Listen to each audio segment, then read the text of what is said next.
Well, hello everyone. How are you doing? I hope you are doing well.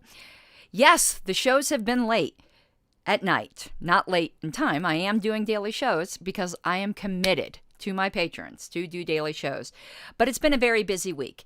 So today, got off work at 5:30. 6:30, I had a strategy phone conference.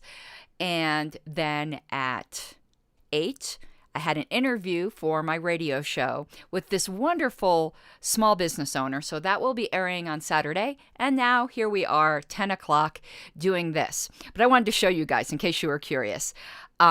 Mostly the ladies in the audience. But listen, guys, no shame in your game. I wanted to show you all this totally cute vintage dress. I've had this forever, but it's this like wool little number, just in case you wanted to see. Proud of it. And I got totally cute shoes on, but I can't lift my feet up to show you my shoes without giving you a peep show. And though some of you might like that, this is not OnlyFans. I don't get paid enough for that yet. Okay, remember today, this is a participatory program. Along the bottom is my shameless grifting. There'll be a little bit of verbal shameless grifting, but first of all, I would meet a major patron milestone if I got $16 a month more in patrons. If you would like to bless me this year, would you please consider becoming a patron? I would truly appreciate it from the bottom of my heart. It's patreon.com/Pink Flame of Liberty. The other grifting is that all super chats matter. And all the super chats from now up through Reno do go to help my campaign. All right.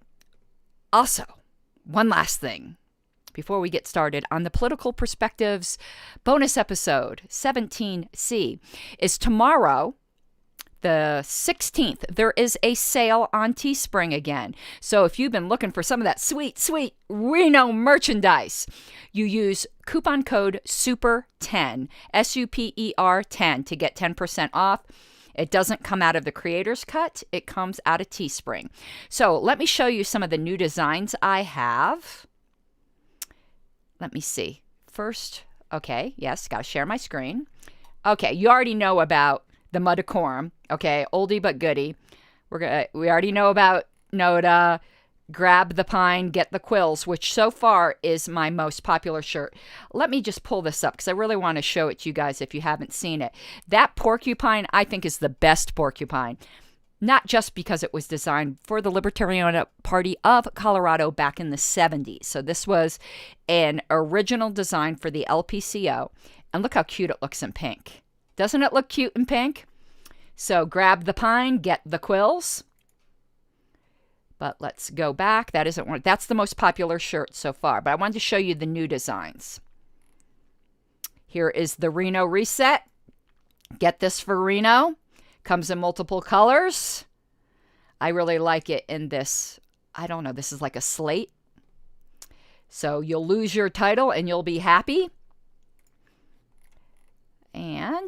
But there's a brand new one I wanted to show you guys right here.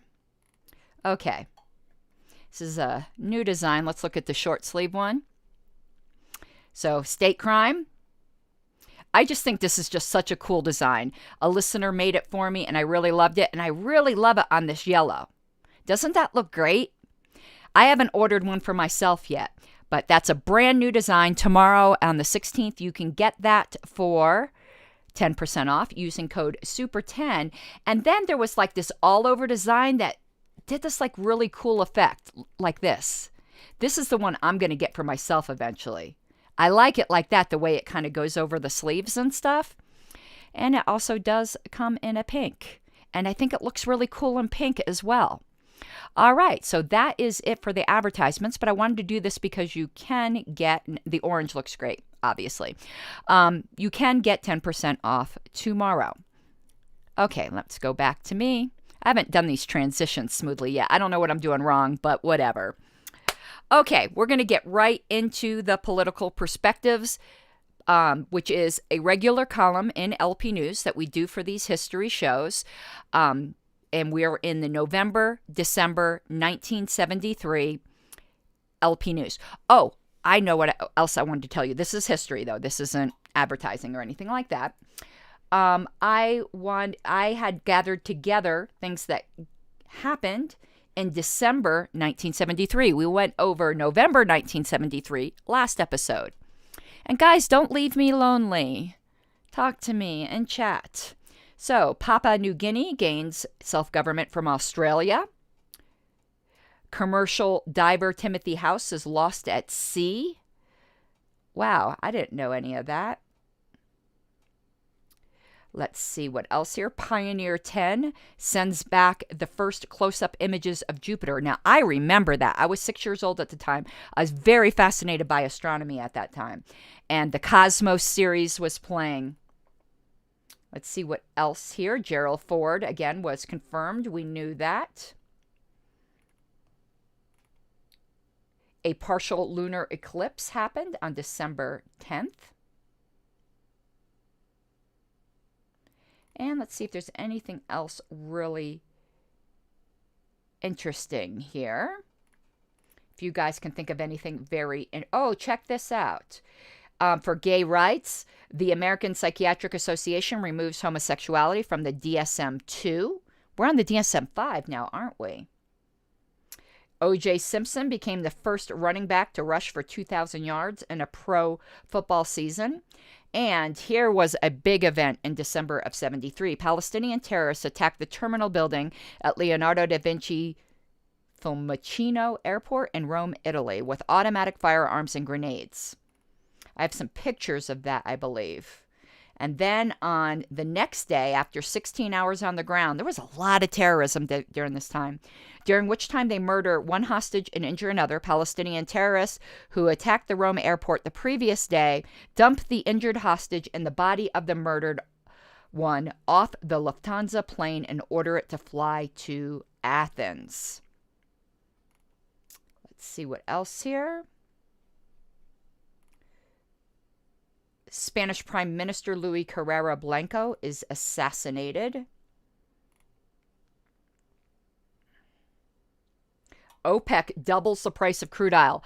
I remember that. I was a little capitalist at that time. That was during you remember when the gas prices just went crazy. I'm pretty sure this is this time because it fits the age I would have been. I was selling because, remember, at that time, we're very used to the conveniences we have today, but I had a cooler that I took around with me on those super long gas lines, and I was selling sodas to people waiting in line, and I made quite a bit of money. I'd like to pull out some pictures during that time. So that's what was going on December of 1973. Now we will go to the political perspectives. And I see you all because it shows me on my screen how many people are watching, and you're being quiet. My audience isn't usually quiet. All right, but here we go. Political perspective. This is all we're going to go over tonight because I wanted to give you some content, but I don't want to be up forever because I'm still studying for my RP exam on Saturday, and I'm feeling less and less confident about it. All right, political perspective. Poor Richard's albatross, or is this the way to the elephant's graveyard? Don't we wish the elephants are still alive and well? So are the donkeys. Says, in assessing the impact of the latest developments in the umpteenth crisis of Richard Nixon, I feel like I got something stuck in my teeth. One fact must constantly be borne in mind, and this is the fact that politics is just a game of relative strength. Thus, paradoxically, while the current series of debacles has hurt practically all politicians, it has nonetheless worked to the benefit of some simply because they have been hurt less than others, and therefore have gained on a relative basis. That's a very interesting observation. To begin with the obvious, it cannot be argued that the GOP has been hurt far worse than the Democrats. While the whole sordid mess in Washington has severely undermined the public's faith in politicians generally, huzzah! It has undermined their faith in the current administration most particularly. Thus, the Democrats became relatively less unsavory, which in practice means the same thing as becoming more savory. But even within the GOP, not all players have lost equally. The biggest loser, obviously, is Agnew. In a space of months, he has been transformed from a frontrunner for the 76 GOP nomination to an absolute impossibility. The number 2 loser is Nixon. While it remains yet to be seen whether he will be removed or resign from office, because remember, this is before his impeachment and resignation, his ability to govern, as the pundits put it, has been severely crippled. Again, huzzah! Next to no president, a crippled president is best. Relative gainers within the GOP. Number 1 is obviously Jerry Ford. Number 2 is probably Ronald Reagan, who, with Agnew out of the way, becomes a front runner for the conservative wing. Number 3 is probably Chuck Percy, who had astutely disassociated himself from Nixon months ago. Number 4, perhaps, is Howard Baker, a truly rotten man, the lowest scoring GOP senator in the Royce Report listings. This is the second time the Royce Report listings have been mentioned in this issue of LP News. I do not know what that is. I don't think that's around any longer. If anyone is indeed listening, if you want to look that up and put maybe some info in chat, I would be greatly appreciative. At this point in time, to coin a phrase, it would seem likely that if Ford wants the GOP nomination in 76, he will get it. If he does not, it will probably boil down to a contest between Reagan, representing the conservatives, and Percy, or possibly Baker, representing the liberals. As for what that nomination will be worth, it is certainly debatable. A lot can happen in 3 years. Remember, the GOP won the election following Teapot Dome, although admittedly, that was in an era when Republicans were far more popular than they are now. We went over that. In my patron-only content, we do book reviews. We're right now going through Radicals for Capitalism, and the Teapot Dome was mentioned, not in Radicals for Capitalism, but in a book called January 1973 that we finished earlier this year. Andrew Gonzalez says, I volunteered at the Ford Presidential Museum, so this is such a good perspective to see from contemporary libertarians. I'm glad you find this interesting. I am finding all of this period of time so interesting. And particularly, Andrew, if I don't know if you're a patron or not, sometimes I can't keep track of the names, but you might be interested in the January 1973 book we went through. Of course, that is pre-Ford, but it is all the Watergate stuff leading up to that. Okay, continuing. Let's see here. Teapot Dome. Here we go. Still, if one had to bet blind, this far in advance, one would have to bet on the Democrats. Not only are they the majority party under normal circumstances, but the GOP is now even weaker than it usually is. Okay. Who among the Democrats has gained from the latest revelations of the Potomac perfidy? Perfidy is a word we do not use nearly enough. I love that word, perfidy. The big gainer is Sam Ervin, but he is far too old to be considered for the presidency. Boy, remember, this is pre-Reagan. Reagan really set the bar, depends on how you want to look at it, high or low, for what is considered a maximum acceptable age. Reagan kept his wits about him during his presidency, but Biden surely hasn't. And other than good old Sam, no one Democrat in particular has been really helped relative to his fellow Democrats. Teddy Kennedy has, if anything, been hurt. If the Dems are to campaign on a purity theme, Teddy is not the ideal candidate. That's putting it lightly. Then again, seemingly paradoxically, the relative winners are simply those who have not lost ground. And for the Democrats, this means George Wallace for the populist fashion, Stevenson, Shriver, Bay, and the ilk for the liberals, and Scoop Jackson for the neo-fascists. Oh, my God. I don't think many liberals today or progressives or whatever would be too fond of David Nolan saying there were neo-fascists in the Democrats at that time. The real gainers in this mess, however, are not the pros, but the anti-establishment figures. People like Wallace within the major party context and the minority party, such as us as well. Indeed, minority parties of any persuasion are at this time in a better position to gain adherents than at any other time since 1924. The GOP is tottering on the verge of complete self-destruction.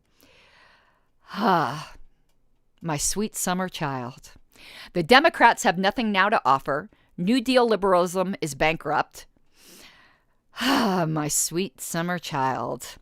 And practically everyone knows it. And a significant portion of the American people have at last come to the frame of mind that it is necessary before we can reach them. After years of believing that government is doing, or at least can do, more for them than it is doing or can do to them, they have finally begun to realize that this is not the case, that the converse is in fact true. Thus, we may now be at a historic point in time where one of the two existing major parties is about to collapse, leaving a vacuum which we can fill. It is far too early to know for sure, but it's not at all impossible that if we make an aggressive effort, we can topple the GOP and arise, phoenix-like, from the elephant's graveyard. I admire David Nolan's positivity. It turned out to be ill-founded, but it's interesting seeing this from the perspective of November/December 1973. And that is really it for today. This was going to be a short one. I just wanted to read the political perspective. I'm not sure what section of LP News we will do next time. It depends on how much time I have. There's a huge chunk in here. I'll show you the title. It's up here, right here. Big chunk, How Now Ayn Rand. And it talks about Ayn Rand's weird just detestation of the Libertarian Party. And this is such rich ground for discussion. So maybe we'll do this next time. It depends on how much time I have, because tomorrow I've got 3 things already scheduled, I think. I know I am listening in on a judicial committee hearing for the Libertarian Party of Pennsylvania. Even though I live in Colorado, I am also a Pennsylvania member. I believe I have an interview and something else. I got to look at my calendar. But that's it for tonight, fam. Thank you so much for tuning in with me. This is probably the shortest show I have ever done. But I will see you tomorrow, and I hope you have an awesome, awesome night.